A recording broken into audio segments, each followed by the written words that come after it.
Maintenant, c'est la déception chez les locataires appauvris de la région. Le gouvernement du Québec n'a retenu aucun projet de logement abordable dans son programme qui se terminait en septembre dernier. Les derniers projets retenus viennent d'être publiés. Et Sonia Côté de Logement Trade est avec nous en studio ce midi. Bon midi, Madame Côté. Merci.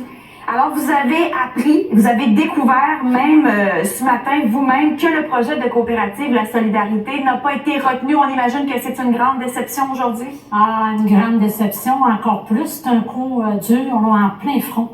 On est assommés un matin.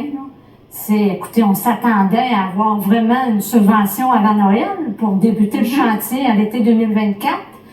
On le rappelle, on est en crise du logement. On a fait des efforts depuis 10 ans qu'on se bat. On a récolté plus de 400 000 $ en dons, 5 500 signataires qui appuient notre projet. Écoutez, là... Tout semblait, selon vous, sur la table pour que ça aille de l'avant. Est-ce que vous savez pourquoi ça n'a pas été accordé? Non, le pire, c'est que, vous l'avez dit en début, là, c'est moi-même qui ai appris que notre projet n'était pas retenu.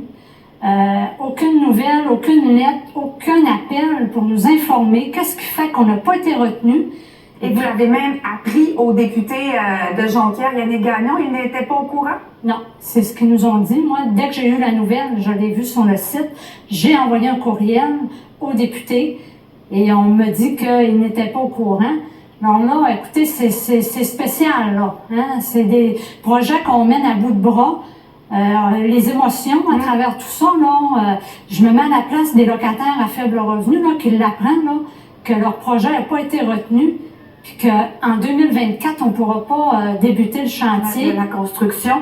Est-ce que vous savez qu'est-ce qui arrive là maintenant? Est-ce qu'il y aura d'autres possibilités de redéposer le projet de coopérative? Qu'est-ce qui se passe à partir de maintenant? Bien, c'est une bonne question. Je vous relance la question. Qu'est-ce qui se passe? On n'a pas de lettre, on n'a pas de courriel, on n'a pas de correspondance, on ne sait rien. On sait juste que notre projet n'a pas été retenu. Bon, ben là, à un moment donné, il faudrait nous donner des réponses. Là. La ministre de l'Habitation, est-ce qu'effectivement, il va y avoir un autre appel de projet en 2024? Mais pourquoi pas avoir donné avant Noël la subvention?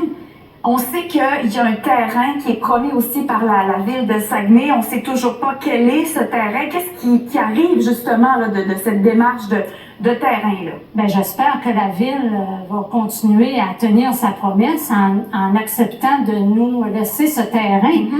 Là, ça serait une catastrophe là, s'il fallait perdre le terrain en plus.